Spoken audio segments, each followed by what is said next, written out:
Hare Krishna. Today we have someone very special जिनके साथ आज हम काफ़ी कुछ बातें करेंगे एंड वो हमें हमारे कई सारे जो यूथ होते हैं उनके मन में बहुत से कुछ ऐसे प्रश्न होते हैं जिनका जवाब उन्हें फैमिली वाले या सोसाइटी नहीं दे पाती है। तो आज हम एक ऐसे ही शख्स से मिलने जा रहे हैं जो कि हमें हमारे जो क्वेश्चंस हैं हमारे जो कि हमें बाहर किसी से उसका आंसर नहीं मिल पाता है, उन्हीं के प्रश्न आज हम कृष्णाचार्य प्रभु जी से उनके आंसर जानेंगे। तो ज़्यादा समय ना लेते हुए आपको मैं इंट्रोड्यूस करवाता हूँ इस्कॉन के जो गुरु हैं हिज ग्रेस कृष्णाचार्य प्रभु जी। हरे कृष्णा प्रभु जी। हरे कृष्णा। प्रभु जी, आगे बढ़ने से पहले मैं चाहता हूँ कि आप जो व्यूवर्स हैं उनको ये बताएं कि आपका जर्नी क्या रहा है, मतलब आप इस्कॉन को कैसे आपने इस्कॉन को जाना एंड आपका अभी तक का एक्सपीरियंस क्या रहा है अभी तक का इस्कॉन के साथ। मैं बचपन से बहुत सारे क्वेश्चंस रहते थे मेरे माइंड में लाइफ से रिलेटेड। बचपन से मैं बहुत सारे क्वेश्चंस पूछता था, घर पे भी, फैमिली से, और जितने लोगों को हम जानते हैं, टीचर्स से, फ्रेंड्स से, सबसे। और लोग मुझे एक नाम भी दे दिए, क्वेश्चन बॉक्स। इतने सारे क्वेश्चंस पूछता था, लेकिन अधिकतर क्वेश्चंस का जवाब सेटिस्फैक्टरी नहीं होता था। तो ये सारे क्वेश्चंस बढ़ते गए लाइफ के बारे में कि is their life after death, मरने के बाद फिर लाइफ होगा क्या, कोई अमीर है कोई गरीब है, ऐसा क्यों है, तरह तरह के क्वेश्चंस। तो जब मैं थोड़ा सा कॉलेज में पढ़ने लगा, मतलब student as a college student जब कॉलेज जाने लगा, तो उस टाइम पे मैं अलग अलग स्पिरिचुअल ऑर्गेनाइजेशंस में जाने लगा, अलग अलग स्पिरिचुअल बुक्स पढ़ने लगा, होपिंग कि इन सारे क्वेश्चंस का आंसर्स मिलेंगे। कुछ तो आंसर्स मिल रहे थे, लेकिन फिर भी कहीं ना कहीं कुछ ना कुछ अधूरा रह जाता था। I mean perfect satisfactory answer नहीं मिल पाता था। Everything is not perfectly fitting, some कुछ डाउट्स फिर भी रह जाते थे जी। ऐसे मैंने कहीं संस्थाओं के कहीं बुक्स पढ़ा, बट फाइनली जब मैं इस्कॉन के founder acharya his divine grace A.C. Bhaktivedanta Swami Prabhupada ji, उनके जब बुक्स पढ़ने लगा तो एवरी क्वेश्चन का इतना simple at the same time perfect answer जो है मुझे मिला।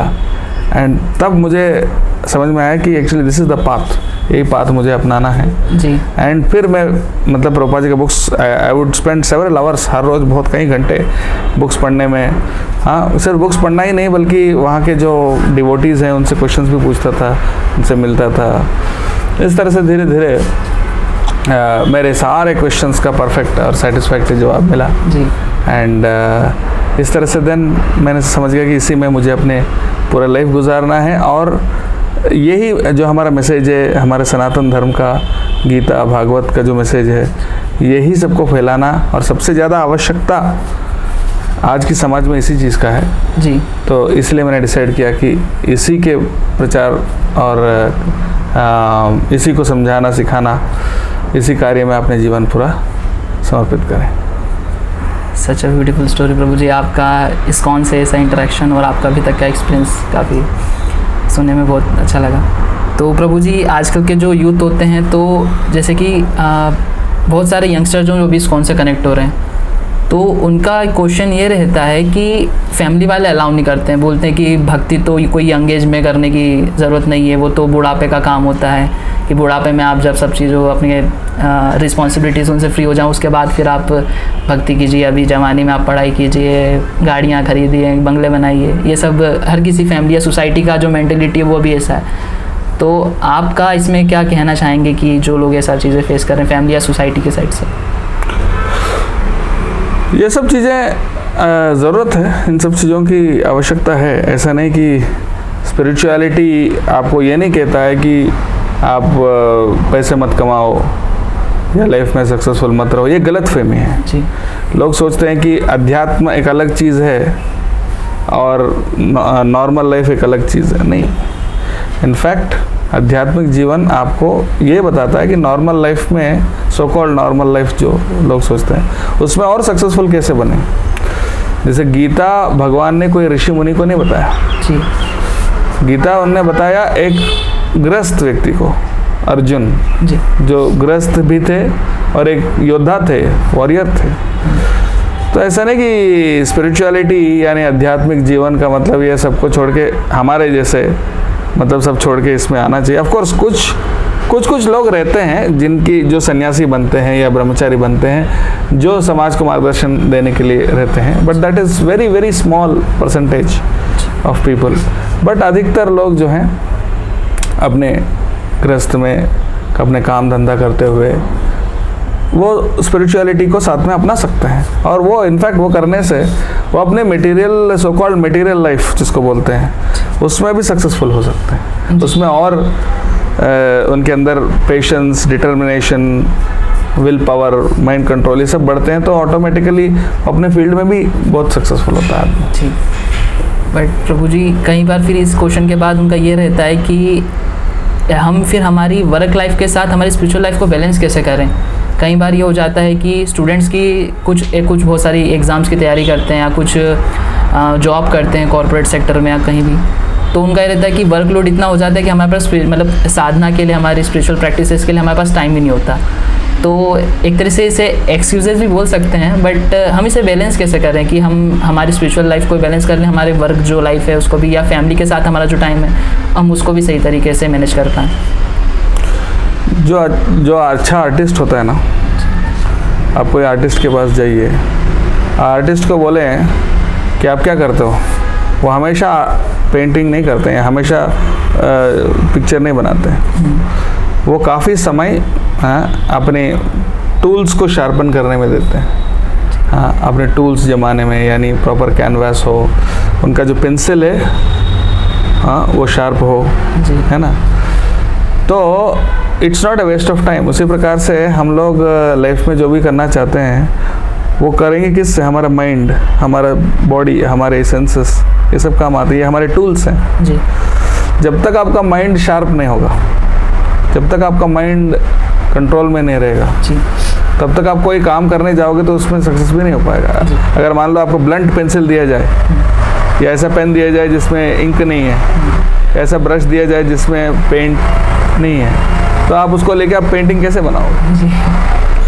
इसी प्रकार से हमको स्पिरिचुअलिटी क्या करता है, it makes you more focused. ये आपका टाइम वेस्ट नहीं करता है, बल्कि यह आपका टाइम को और एफिशिएंटली यूज़ करने में मदद करता है। इनफैक्ट आप 2 घंटे समय हर रोज़ अगर भगवान की चिंतन में, भगवान की भक्ति में देते हैं ना, तो वो 2 घंटे जो है आपको वहाँ 5 घंटे बचाता है दिन भर में। जो काम आप 6 घंटे में करते हो वो काम आप शायद 2 या 3 घंटे में कर सकते हो, क्योंकि आपकी कंसंट्रेशन, आपकी विल पावर, आपकी मेमोरी इतनी शार्प रहेगी।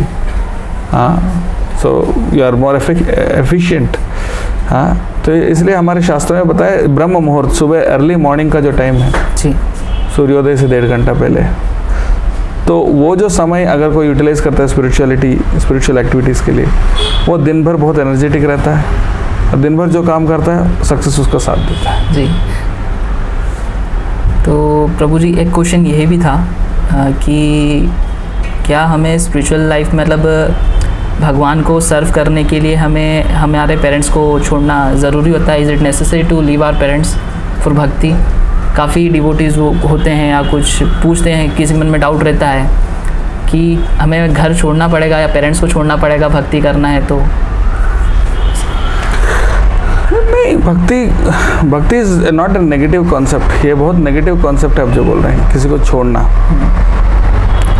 भक्ति इज़ ए पॉजिटिव कॉन्सेप्ट। भक्ति मतलब भगवान से नाता जोड़ना, भगवान को प्रेम करना। तो जब भगवान को प्रेम करते हैं किसी को छोड़ते नहीं हैं, सब कुछ इंक्लूड करते हैं। भगवान को जब प्रेम करते हैं तो अपने फैमिली को भी प्रेम करेंगे। ऐसा कैसे कि आप अपने फैमिली को नेगलेक्ट करते हुए भगवान की भक्ति करेंगे, ऐसा नहीं हो।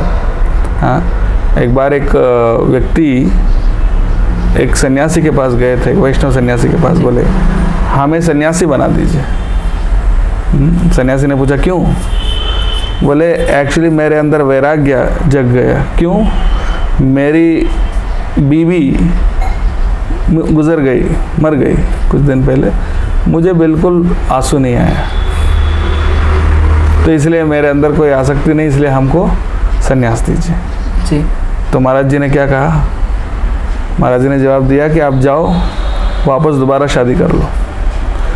क्यों? क्योंकि जो व्यक्ति अपनी पत्नी को प्रेम नहीं कर सकता, भगवान को कैसे प्रेम करेगा, है ना। तो भक्ति ऐसा नहीं, भक्ति का मतलब ये नहीं कि सब छोड़ छाड़ के जाना, भक्ति का मतलब ये हर चीज़ को भगवान की सेवा में लगाना। तो ये कंसेप्ट गलत फहमी के कारण कई लोग सोचते हैं कि भक्ति का मतलब सिर्फ, क्योंकि लोग यही सोचते हैं कि भगवे वस्त्र में जो हैं उन्हीं को देखते हैं, बल्कि वो नहीं जानते कि भगवे वस्त्र में जो हैं वो तो बहुत रेयर, कोई अधिकतर 99.99% जो इस्कॉन के भक्त हैं जी गृहस्थ में हैं। हाँ, कोई जॉब कर रहे हैं, कोई बिजनेस कर रहे हैं, कोई कुछ, हाँ, सब लोग अपने फैमिली को भी संभाल रहे हैं, है ना, उनको भी देखना चाहिए।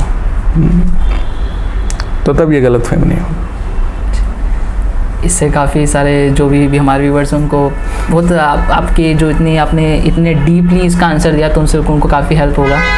एंड प्रभु जी, एक अभी जो प्रॉब्लम होता है यंगस्टर्स के अंदर वो ये होता है कि depression, anxiety, lack of confidence, ये बहुत जल्दी उनकी बॉडी अडेप्ट कर लेती है।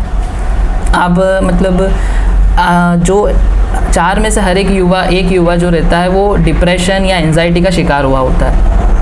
हर छोटी बात को लेकर कुछ बहुत जल्दी किसी को एंजाइटी आ जाती है, डिप्रेस्ड हो जाते हैं। कई सारे, जैसे कि आजकल के समय में मॉडर्न सेंचुरी में बहुत सारे बच्चे जो होते हैं गवर्नमेंट जॉब्स की तैयारी करते हैं या किसी कॉम्पिटिटिव एग्ज़ाम्स के IIT, IIM इनमें जाने के लिए कुछ एग्ज़ाम्स की तैयारी करते हैं। बाई चांस यदि उनका नहीं होता है सिलेक्शन तो काफ़ी डिप्रेस्ड हो जाते हैं। एंड काफ़ी सारे ऐसे केसेस आते हैं कि जब उनका सिलेक्शन नहीं होता है तो वो सुसाइड कर लेते हैं।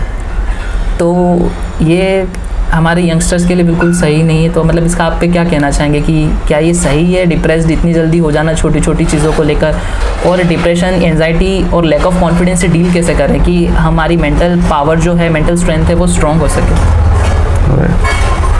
तो एल्बर्ट आइंस्टाइन का एक कोटेशन है, स्टेटमेंट है, go something like this, I am paraphrasing, if you judge a fish by its ability to climb trees, it will remain its whole life thinking it's a fool. जी। इसका मतलब ये है, अगर कोई मछली को आप नापते हैं कितनी अच्छी है कि वो पेड़ चढ़ सकती है कि नहीं, जी, तो मछली हमेशा ज़िंदगी भर ये सोचता रहेगा कि मैं बेवकूफ़ हूँ, मैं कुछ नहीं कर सकता। तो unfortunately modern educational setup is competition driven, मतलब कंपटीशन के आधार पर। और unfortunately स्पेशली इंडिया में ये बात सच है कि हर पेरेंट्स चाहते हैं कि अपने बेटे को या तो इंजीनियर या डॉक्टर बनाए, हाँ, बट इंडिविजुअल जो उनके इंक्लिनेशन है, जो उनके प्रोक्लिविटी है, उसके अनुसार उनको आगे बढ़ने के लिए प्रोत्साहन नहीं देते हैं। तो इसलिए हर व्यक्ति हर चीज़ में बेस्ट नहीं होता। भगवान ने हर व्यक्ति को कुछ ना कुछ दिया है, कुछ ना कुछ एबिलिटी यूनिक दी है जी, तो उसको पहचानना चाहिए। और ये सारी चीज़ें, ये डिप्रेशन और जो कुछ आप कह रहे हैं, ये सब इसी के कारण हो रहा है कि हर व्यक्ति को एक ही मापदंड से नाप रहे हैं। हाँ, पर एक मापदंड नहीं होता है। कोई गाने में एक्सपर्ट है, कोई अच्छा गा सकता है, कोई अच्छा पेंटिंग कर सकता है, कोई मैथ्स में अच्छे हैं, कोई पॉलिटिक्स में अच्छे हैं, कोई किसी और चीज़ में अच्छे हैं जी।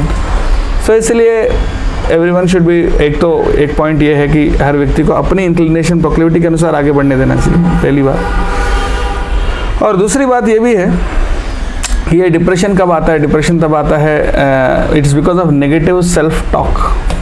इसको साइकोलॉजी में बोलते हैं नेगेटिव सेल्फ टॉक। हमेशा अपने आप को बोलते रहना कि मैं ये नहीं कर सकता, ये मुझसे नहीं हो पाएगा, आई एम नॉट सक्सेस, मैं लाइफ में सक्सेस नहीं बन सकता, मैंने बहुत बार ट्राई किया, फेल हुआ, तो इसलिए मुझसे नहीं हो पाएगा। इस तरह अपने आप को जो हमारा माइंड में जो चलता है, बार बार जो थिंकिंग है, उसके कारण हम जो कर पाते हैं वो भी नहीं कर पाते जी। हम जो एक्चुअली कर सकते हैं वो भी नहीं कर पाते जी। It's because of negative self talk. हाँ, तो उसके लिए हमको क्या सोल्यूशन है? पॉजिटिव सेल्फ टॉक डेवलप करना पड़ेगा। और पॉजिटिव सेल्फ टॉक कैसे होगा? उसके लिए पॉजिटिव थिंकिंग डेवलप करने के लिए आपको ऐसे बुक्स पढ़ना पड़ेगा जो आपको पॉजिटिव थिंकिंग को बढ़ाते हैं। ऐसे लोगों के साथ, हाँ, स्पिरिचुअल लोगों के साथ आपको टाइम स्पेंड करना चाहिए जो आपके अंदर कॉन्फिडेंस डेवलप करने में मदद करते हैं। हाँ, सो देयरफॉर यस, हाँ, इस तरह से हमारी थिंकिंग बदलना चाहिए, हमारा एटीट्यूड बदलना चाहिए। Depression is just it's a mental disease, एक बीमारी है। हाँ, और ये बीमारी इसलिए आती है क्योंकि कोई ना कोई हमको कहता है कि अरे तुम फेल्यूर हो, तुम नहीं कर सकता, या हम खुद अपने आप से कहते हैं। तो उससे बाहर आना पड़ेगा। वहाँ पर स्पिरिचुअलिटी का काफ़ी रोल है। स्पिरिचुअलिटी इसलिए ज़रूरत है व्यक्ति को, तो हमको अपने नेगेटिव सेल्फ टॉक से बचाने के लिए, कि हम क्या नहीं कर सकते हैं। हम खुद डिफाइन कर लेते हैं, हम ये कर सकते हैं, हम ये नहीं कर सकते। Is a famous statement by Henry Ford. क्या बोलते हैं? If you think you can or if you think you cannot, you are right. मतलब आप सोचते हो कि मैं कर सकता हूँ तो भी सही हो, आप सोचते हो मैं नहीं कर सकता हूँ तो भी सही हो। क्यों?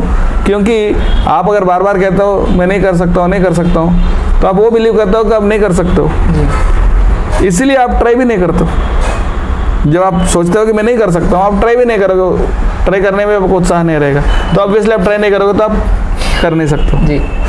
पर अगर आप बिलीव करते हो मैं कर सकता हूँ, तो ज़रूर आपको विश्वास है कि मैं कर सकता हूँ, अंदर से कॉन्फिडेंस है, तो ज़रूर पूरी उत्साह से ट्राई करोगे, और ट्राई करोगे तो आप सक्सेस भी होंगे।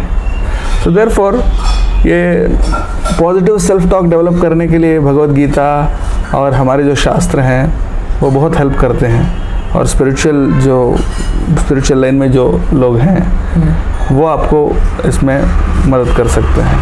सो यस, देयरफॉर इसकी स्पिरिचुअलिटी का रोल काफ़ी इम्पॉर्टेंट है व्यक्ति के लाइफ में। व्यक्ति का लाइफ में उनके वैल्यूज़, उनकी थिंकिंग, उनके एटीट्यूड को शेप करने में स्पिरिचुअलिटी का काफ़ी अहम रोल है। प्रभु जी, एक क्वेश्चन ये भी था कि how to deal with negative peoples. काफ़ी बार ये होता है, एंड नॉन डिवोटीज स्पेशली, कि अधिकतर जो इस्कॉन से कनेक्टेड यूथ होते हैं, तो जब वो सोसाइटी में निकलते हैं तो या उनके फ्रेंड सर्कल रहते हैं या फैमिली में कहीं जाते हैं, तो काफ़ी सारे नेगेटिव उनको कमेंट्स मिलते हैं कि मतलब ये क्या कर रहे हो, ऐसा नहीं करना चाहिए, ब्रह्मचारी बन जाओगे क्या, ये करोगे क्या, सन्यासी बन जाओगे क्या, ऐसा उनको बोला जाता है कभी कभी। तो नेगेटिव पीपल से या नॉन डिवोटी से कैसे डील करें जब वो ऐसा कुछ कहते हैं किसी भी डिवोटी को? देखिए, जब किसी व्यक्ति का पर्सनालिटी स्ट्रांग है, तो सारा दुनिया कुछ कहे तो भी उससे प्रभावित नहीं होता। एक बार कुछ दोस्तों ने एक प्रैंक किया। एक दोस्त को बोले, जैसे वो दोस्त ने नींद से उठा, तो एक व्यक्ति ने कहा, तबीयत ठीक तो है? बहुत बीमार लग रहे हो यार, बहुत बीमार लग रहा हो, आपके चेहरे में ऐसा लग रहा है कि कुछ तो सब ठीक तो है, कुछ तो गड़बड़ है, देखो। बोला नहीं सब कुछ ठीक है। फिर थोड़ा आगे गया तो एक और दोस्त ने बोला वही सेम, वो भी ऐसा ही बोला। हाँ, ऐसा बहुत सारे दोस्तों ने दिन भर में कई सारे लोगों ने बोला अरे सब ठीक तो है, तबीयत खराब तो नहीं। तो जब 8-10 लोगों ने ऐसा बोल दिया, उसने सोचने लगा सही में तबीयत खराब है, डॉक्टर को दिखाने लग गया, है ना। तो ऐसा होता है, तो सब लोग कुछ कहते हैं तो हम बिलीव करने लगता है, बहुत लोग कह रहे हैं तो शायद वही सही है। इसका मतलब यह है कि आपका खुद की पर्सनालिटी कमज़ोर है। तो हमको ऐसा नहीं होना चाहिए। हमको जब पता है कि ये सही है, कोई चीज़ सही है, तो चाहे सारा दुनिया कहे कि ये मत करो, हमको पता है हमको क्या करना है, वो करेंगे। So that's called strong will power, है ना, एंड सेल्फ कॉन्फिडेंस। जब ये रहता है, हम इस आधार पर तय नहीं करते हैं कि लोग क्या कह रहे हैं, क्या सही है क्या गलत है, क्या करना है क्या नहीं करना। हम इस आधार पर तय नहीं करते हैं कि लोग क्या कह रहे हैं, इस आधार पर तय करते हैं कि क्या सच है। आजकल सारा मीडिया कुछ कहता है, लेकिन कई बार ऐसा भी निकलता है कि मीडिया जो कह रही है वो तो कुछ मोटिवेटेड है। हाँ, they want you to believe a certain thing, ताकि उससे उनको फायदा है, राइट। आजकल ऐसा ही चल रहा है मीडिया सब जगह। तो इसलिए हमको उस जाल में नहीं फंसना है, हमको खुद जानना चाहिए, हमको खुद नॉलेज होना चाहिए कि क्या सही है क्या गलत है। और अगर हम किसी का ओपिनियन लेना है तो भगवान का ओपिनियन लीजिए, और भगवान का ओपिनियन कहाँ है? भगवद गीता में। हाँ, तो भगवद गीता और अपने जो शास्त्र हैं उसमें भगवान का ओपिनियन लीजिए, हाँ दूसरों का भी ओपिनियन लीजिए, लेकिन उनका ओपिनियन सुनने के बाद आपको खुद डिसीजन लेना चाहिए जी। आपको खुद इतनी ये होना चाहिए, अंडरस्टैंडिंग होना चाहिए कि क्या सही है क्या गलत है। अगर 10 लोग बोलें कि भैया ये हीरा है खरीद लो, तो आप क्या करेंगे? अरे 10 लोग बोल रहे हैं हीरा है तो खरीद लेंगे? जी। नहीं, आप खुद उसको परखेंगे, देखेंगे हीरा है कि नहीं, आपको खुद कन्विक्शन होना चाहिए ना। तो इसलिए फ्रेंड्स कुछ कहते हैं, ये कुछ कहते हैं, वो कुछ कहते हैं, हमारा जीवन उस आधार पर नहीं चलना चाहिए। अगर ऐसे चलते हैं हम भी वो भेड़ चाल में भाग हो जाएंगे। भेड़ चाल क्या होता है? आगे वाला भेड़ जहाँ जाता है पीछे वाले सब उधर ही जाते हैं जी। वो नहीं सोचता कि मैं सही जा रहा हूँ गलत जा रहा हूँ। सारे भेड़ जा रहे हैं वहाँ पर, इसलिए हम भी वहाँ जा रहे हैं जी। ऐसा नहीं होता है। इसलिए हमको लोग क्या कहते हैं उस आधार पर नहीं चलना चाहिए। हाँ, हमको क्या पता है कि क्या सही है, उसी के आधार पर लाइफ जीना चाहिए। और वो करने के लिए सेल्फ कॉन्फिडेंस की ज़रूरत है, नॉलेज की ज़रूरत है जी। और अगेन वहाँ पर स्पिरिचुअलिटी का वहीं पे फिर काम आता है। Thank you Prabhu ji. And the next question is कि how to deal with laziness, how to overcome of laziness. क्योंकि काफ़ी बार ये होता है कि जब भी स्टडी करते हैं, कुछ वर्क करते हैं, तो लेजीनेस आ जाता है। आज नहीं, उसको हम पोस्टपोन करने लग जाते हैं, कल पे टालने लग जाते हैं कि यार आज तो थोड़ा सा नींद आ रहा है तो हम फिर से इस मतलब जो भी नोट्स बनाना है, किसी को कुछ पढ़ना है तो रात को करेंगे। देन वो टालने वाली जो पोस्टपोन करने की आदत होती है या लेजीनेस के कारण, तो how to deal with this? Laziness तभी आता है, इज अ नाइस सेइंग, वो व्यक्ति कभी लेजी नहीं होता है जिसको पता है कि उसको क्या करना है। हाँ। यानी जो व्यक्ति मोटिवेटेड है वो कभी लेजी नहीं हो ही नहीं सकता। इनफैक्ट वो व्यक्ति सोचता है कि 24 घंटे काम है, क्योंकि उनके अंदर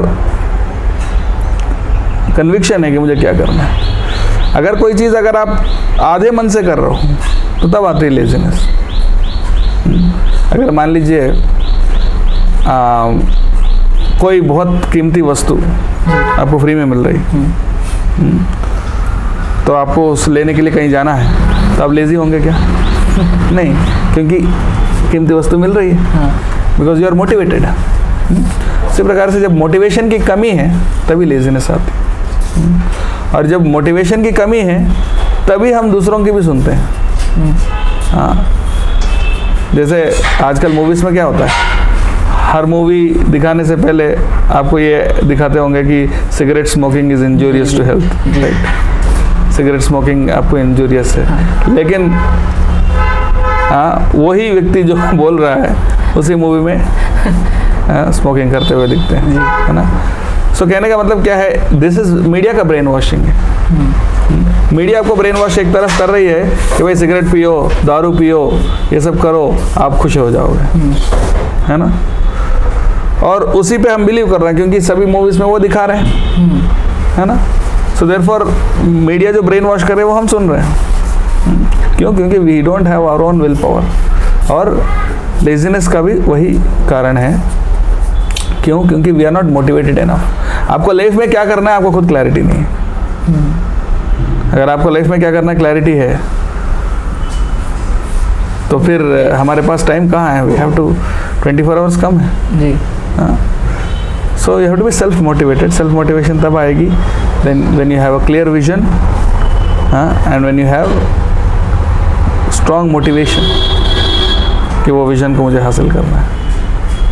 तो प्रभु जी, सेकंड जो क्वेश्चन है वो इसी से थोड़ा रिलेटेड है कि in today's world many people faces lack of focus. मतलब वो उनका फोकस इतना स्ट्रॉन्ग नहीं होता है, उनके गोल जो भी उन्होंने गोल सेट किए हुए हैं कि I have to clear this exam in 1 year, या मेरा गोल ये है, मुझे ये अचीव करना है, whether it is a spiritual goal or a material गोल, वो फोकस्ड नहीं रह पाते हैं कि हाँ हमारा गोल ये है, मुझे डिस्ट्रैक्ट नहीं होना है, जो भी डिस्ट्रैक्शंस आएंगे मेरी इस जर्नी में उसमें मुझे डिस्ट्रैक्ट नहीं होना है। But they get easily distracted क्योंकि फोकस नहीं होता है किसी भी चीज़ को लेकर। तो how to build a strong focus ताकि हम हमारे जो भी गोल्स हैं उनके प्रति फोकस्ड रहें, उन्हें जल्दी जल्दी अचीव करें एंड सक्सेस हो। देखिए, अगर आपको पढ़ाई करना है तो आप क्या कोई रेलवे स्टेशन में जाके बैठेंगे पढ़ाई करने के लिए? नहीं प्रभु जी, नहीं। क्यों? क्योंकि इन्वायरमेंट वहाँ पर right. So if you want to achieve a goal, you need a certain environment. आपको अपने एनवायरनमेंट चूज़ करना है इंटेलिजेंटली कि मैं कैसे माहौल में रहना चाहता हूँ, कैसे लोगों के साथ रहना चाहता हूँ, और कैसे लोगों से दूर रहना चाहता हूँ वो भी. हाँ, और कैसे अपने लाइफ को मैं मोल्ड करना चाहता हूँ ताकि वो अचीव हो सके. That's very important. कई बार उसको नेगलेक्ट करते हैं हम. कई बार जैसे कई बार हम देखते हैं चींटी एक शक्कर का दाने को ले जा रहे हैं या कोई चीज़ को ले जा रहे हैं, बहुत सारे चींटी. लेकिन एक्चुअली क्लोजली देखें तो कुछ चींटी उसको इस तरफ खींच रहे हैं और कुछ इस तरफ खींच रहे जी, है ना. तो दोनों कैंसिल हो जाते हैं और जो जिस तरफ ज़्यादा है उस तरफ वो चीज़ जाती है. उसी प्रकार से कई बार हम लोग लाइफ में कुछ अचीव करना चाहते हैं लेकिन बहुत सारे नेगेटिव फोर्सेस हैं जो हमको डिस्ट्रैक्ट करते हैं. हाँ, आजकल एक नेगेटिव फोर्स अपने खुद के जेब में है, मोबाइल के फॉर्म में. मोबाइल फ़ोन भी एक प्रकार से कई बार डिस्ट्रैक्शन होते हैं. तो बहुत लोग बोलते हैं स्मार्टफोन. मैं कहता हूँ फ़ोन स्मार्ट नहीं होना चाहिए, व्यक्ति स्मार्ट होना चाहिए. अगर फ़ोन आपसे ज़्यादा स्मार्ट हो गए तो आप उसको कंट्रोल नहीं कर पाए तो आप मूर्ख बन गए. फ़ोन स्मार्ट हो ना हो, हमको स्मार्ट ज़रूर होना चाहिए. तो इसलिए डिस्ट्रैक्शंस जो हैं इसके कारण आते हैं because we choose the wrong environment. And sometimes negative people also, जो बहुत सारे लोग जिनके नेगेटिव थिंकिंग है वो हमको डिस्ट्रैक्ट करते हैं. तो हमें इसलिए ये चूज़ करना चाहिए कि किस तरह के लोगों का संग करें, किस तरह के लोगों के बीच में रहें, अपने एनवायरनमेंट को कैसे कंट्रोल करें ताकि वो हमें पॉजिटिविटी की ओर, सक्सेस की ओर ले जाए. कई सारे स्टूडेंट्स को मैं बोलता हूँ आप लोग बाकी स्टूडेंट्स के साथ जो रहते हैं वो कैसे लोग हैं. इस्कॉन के जो बेस होते हैं, हमारे यूथ हॉस्टल्स होते हैं, उसमें हम वही माहौल प्रोवाइड करने की कोशिश करते हैं. हाँ, of course we have a limited time for internet usage. Internet usage आप लिमिटेड टाइम पे कर सकते हैं, एक पर्टिकुलर टाइम पीरियड में कर सकते हैं. हाँ, और किसी स्टूडेंट्स को एकदम अकेला नहीं रहना क्योंकि idle man's mind is devil's workshop. हाँ, तो और हमेशा 24 आवर्स कुछ ना कुछ एक्टिविटी में व्यस्त रहना. और ऐसे खाना, ऐसे लोगों के संग, ये सारे चीज़ें इम्पॉर्टेंट है. सो देयरफॉर डिस्ट्रैक्शन से बचने के लिए एक पॉजिटिव एनवायरनमेंट में रहना चाहिए. तो शास्त्रों में उसको कहते हैं साधु संग या सत्संग. इसी को कहते हैं कि अच्छे लोगों की संगति, जिससे हम पॉजिटिविटी की ओर आगे बढ़ते हैं जी.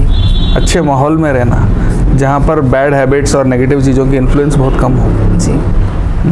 पर आप ऐसे जगह रह रहे हो जहाँ सबकी बैड हैबिट्स है, बहुत सारे नेगेटिव इन्फ्लुएंसेस है, तो ऑटोमेटिकली डेफिनेटली उसका असर हमारे ऊपर पड़ेगा. एंड प्रभु जी, काफ़ी सारे लोगों का ये भी क्वेश्चन है कि एडिक्शन से कैसे दूर हों, क्योंकि बहुत सारे लोग जो होते हैं उनको एडिक्शन हो जाता है. जैसे कि आपने बताया स्मार्टफोन का, कि smartphone is like a distraction, वो हम उससे जेब में ही लेकर चलते हैं. तो काफ़ी लोगों को आपने जैसा बताया कि यदि हम स्मार्ट तो फ़ोन हो चुके हैं, बट यदि हम उनको कंट्रोल नहीं करेंगे तो हम फुल बन जाएंगे, फ़ोन हमें कंट्रोल करने लगेगा. एंड एग्जैक्टली वही चीज़ आज हम देख सकते हैं काफ़ी लोगों के साथ होती है. वो उन्हें नींद आ रहे होते हैं, क्योंकि आजकल बहुत सारे जो यंगस्टर्स हैं वो रात को 2-2, 3-3 बजे तक जागते हैं एंड मोबाइल फ़ोन यूज़ करते हैं. तो जिस वजह से उनका नींद जो होता है वो भी डिस्ट्रैक्ट हो जाता है. एंड पूरा जो उनका एडिक्शन इतना स्ट्रॉन्ग होता है उनके फ़ोन के प्रति, उनकी स्क्रीन के प्रति, कि वो चाह कर भी उससे छूट नहीं पाते हैं.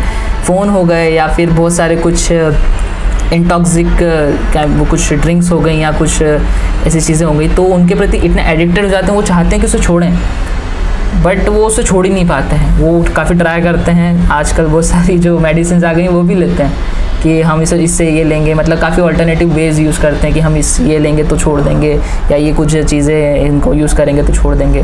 फ़ोन एडिक्शन के लिए भी काफ़ी लोग बहुत सारी कुछ ऐप्स यूज़ करते हैं कि इस पर्टिकुलर टाइम तक ये ऐप्स चलेंगी, देन उसके बाद फिर वो ऐप जो फ़ोन है वो ऐप्स को यूज़ करने के लिए रिस्ट्रिक्ट कर देगा. तो काफ़ी सारे ऐसे वेज अपनाते हैं जिनसे वो एडिक्शन से छूट पाएँ, बट स्टिल वो उसी में फंसे रहते हैं. तो वो अपने मन से कैसे जीते हैं कि वो अपने एडिक्शन या बुरी आदतें, कुछ बैड हैबिट्स हैं कुछ ऐसी जिनसे वो ओवरकम करना चाहते हैं, उन्हें छोड़ना चाहते हैं, but due to some reason वो कर नहीं पाते हैं। तो जी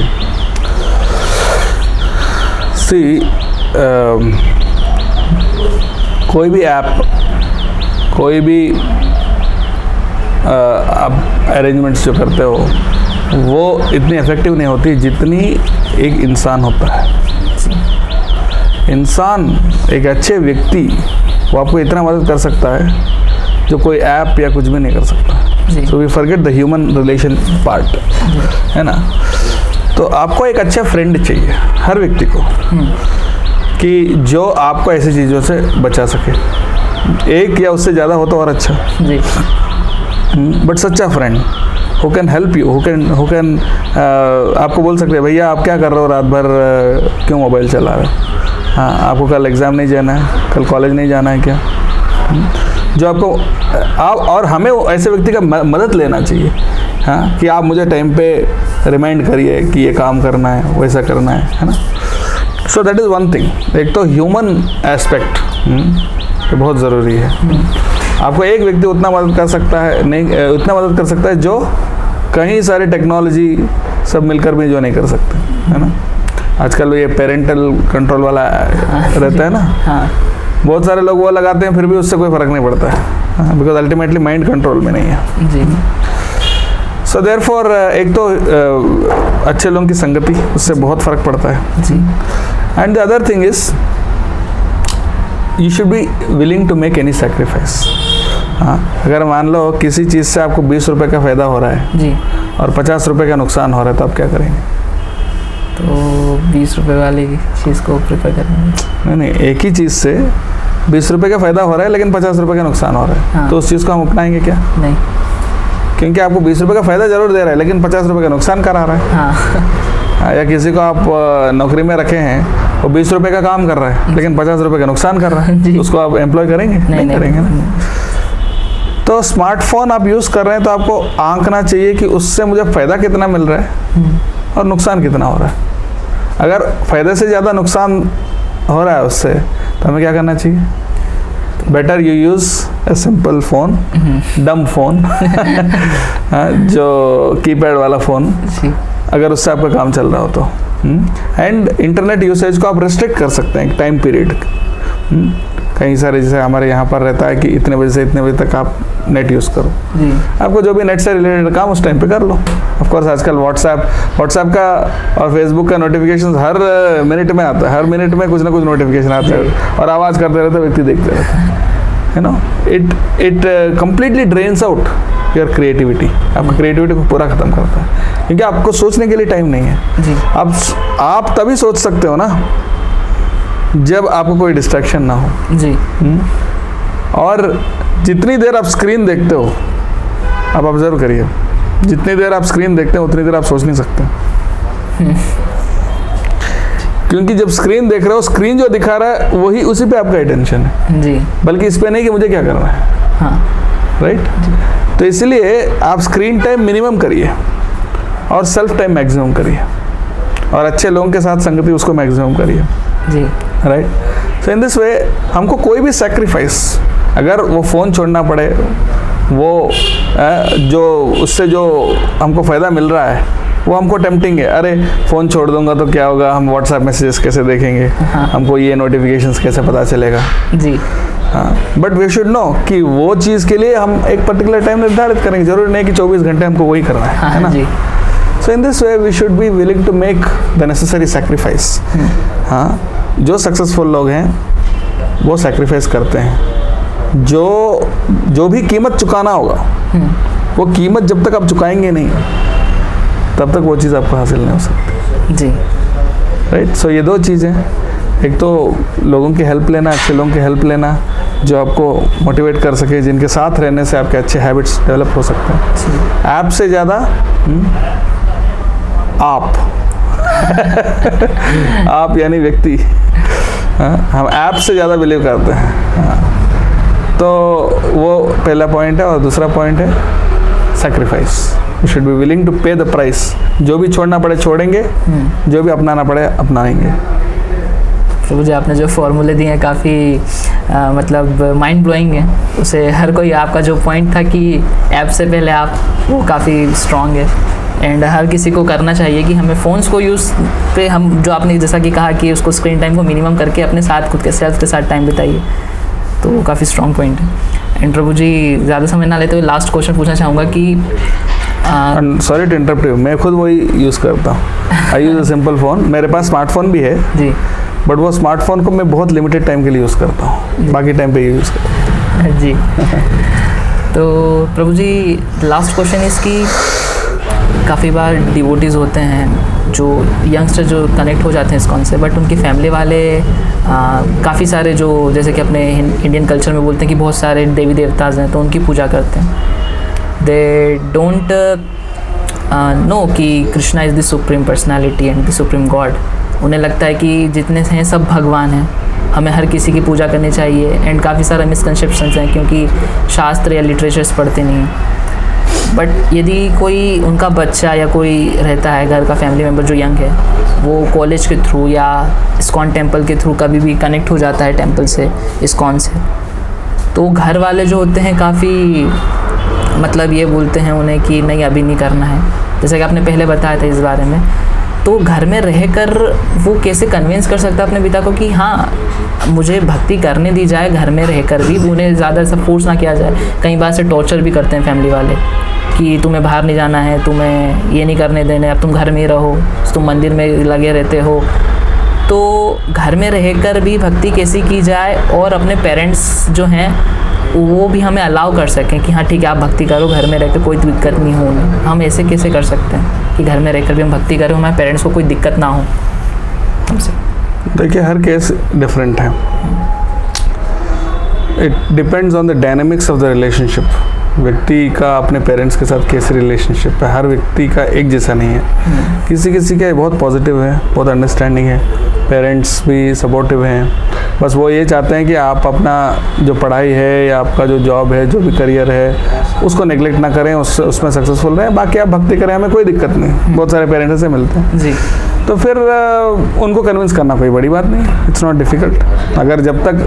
अगर आपकी पढ़ाई, अगर स्टूडेंट हो तो आपकी पढ़ाई, अगर आप जॉब होल्डर हो तो आपका जॉब, जो भी है वो अगर आप अच्छे से कर रहे हो तो फिर उनको कोई रीज़न नहीं है क्यों मना करें या कि आपको ये सब करना है। कई बार हमारी रिज़ल्ट अच्छी नहीं रहती है या हमारी एफर्ट्स ठीक से दिखती नहीं है हमारे करियर से रिलेटेड, तो फिर उनको रीज़न मिलता है कि देखो आप इसमें जाके इसके कारण हो रहे हैं। बट एक्चुअली रियलिटी तो ये है कि जो भी इस्कॉन से आते हैं, इस्कॉन में आते हैं, पहले से ज़्यादा उनकी अच्छी रिज़ल्ट होती है। जितने भी हमने स्टूडेंट्स इस्कॉन से जुड़े हुए हैं आप देख सकते हैं, उनकी रिज़ल्ट इस्कॉन में आने से पहले कैसा था और आने के बाद कैसा है। ऑलवेज 95% या से ज़्यादा केसेस में there is always improvement. Of course कुछ कुछ केसेस रहते हैं जो इमेच्योरिटी के कारण ठीक से फॉलो नहीं कर पाते हैं, बट मोस्टली तो अगर उनको रीज़न तभी मिलता है अगर आपका इन चीज़ों में कुछ गड़बड़ है, तो फिर वो ऑब्वियसली वो बोलेंगे भैया आप ये सब के कारण हो रहे हैं।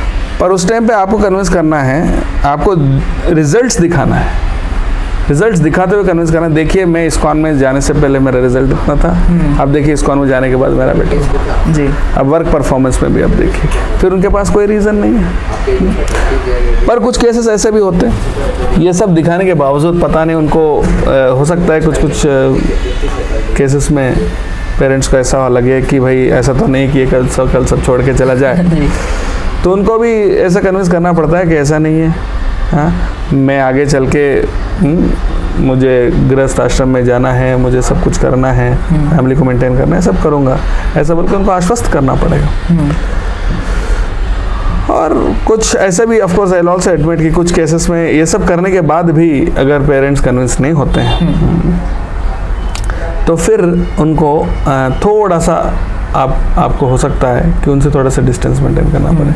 कहीं कुछ रेयर केसेस होते हैं ऐसा, 90% से ज़्यादा ऐसा नहीं होता है, कुछ 5 to 10% केसेस में ऐसा मैंने देखा है कि लड़के का स्टडीज़ भी अच्छे चल रहे हैं, जॉब भी कर रहा है, सब कुछ कर रहा है, फिर भी उनको अगर ऑब्जेक्शन है और उससे अगर बार बार आप जो बोल रहे हैं टॉर्चर, तो ऐसी स्थिति में हो सकता है कि उनको थोड़ा सा फिज़िकली थोड़ा दूरी बना के रखना पड़े, क्योंकि आपको अगर लाइफ में कुछ करना है और उसको अगर कोई एनकरेज करने की जगह बार बार डिस्करेज करते हैं तो ऑटोमेटिकली आपको बहुत प्रेशर फील करते हैं जी।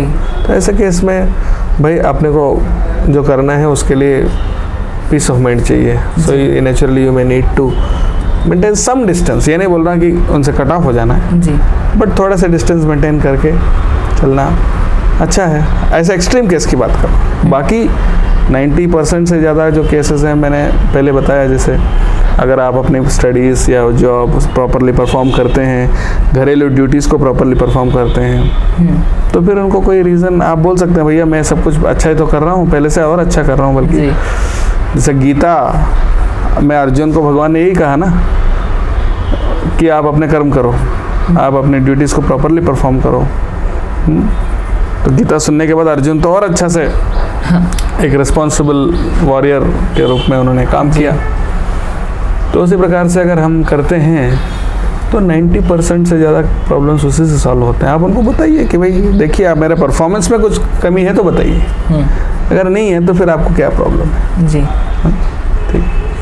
एंड प्रभु जी अधिकतर जो व्यूवर्स हैं वो सब स्टूडेंट्स ही हैं, तो आप ऐसी क्या 3 एडवाइस देना चाहेंगे स्टूडेंट्स को, या ऐसे क्या 3 फॉर्मूलेस देना चाहेंगे जो कि वो अपनी लाइफ में इम्प्लीमेंट करके सक्सेस हासिल कर सकते हैं? तो ऐसी 3 एडवाइसेस आप जो भगवद गीता पे बेस्ड हो या आपके खुद के एक्सपीरियंस से जो ऑडियंस है, यंगस्टर्स हैं, उनको आप देना चाहें।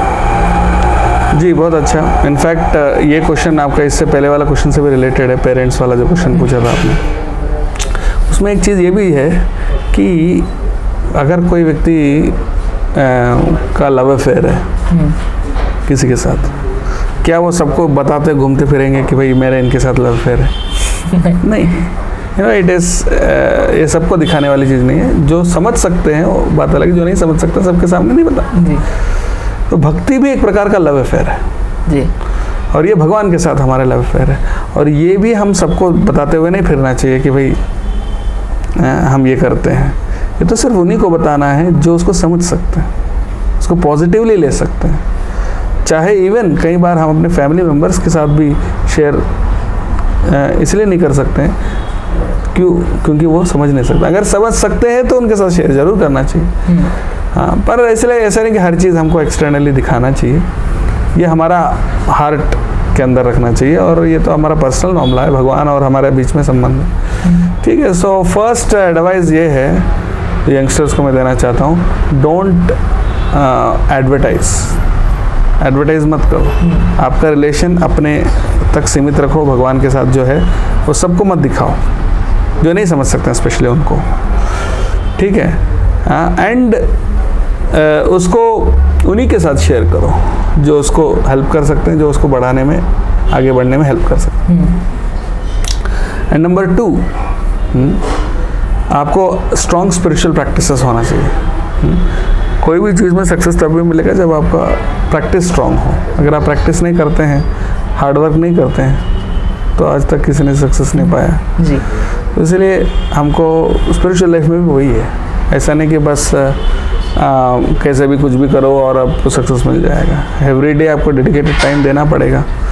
हाँ, बुक्स पढ़ने में, चैंटिंग, भगवान का नाम जप करना, उसमें अटेंटिवली, भक्तों के संग, हाँ, और सीनियर जो एक्सपीरियंस्ड डिवोटीज़ हैं उनसे मार्गदर्शन लेना, ये सारे चीज़ों को बैलेंसली जब करते हैं ना, हाँ, तो तब जाके, और उसको इंटेंसली एवरी डे आपको डेडिकेटेड टाइम देना पड़ेगा। ये सेकंड पॉइंट है। हाँ, और थर्ड पॉइंट ये है, always choose the right environment, जो मैंने पहले भी बताया। आप अच्छे एनवायरनमेंट को चूज़ करिए, पॉजिटिव एनवायरनमेंट को चूज़ करिए।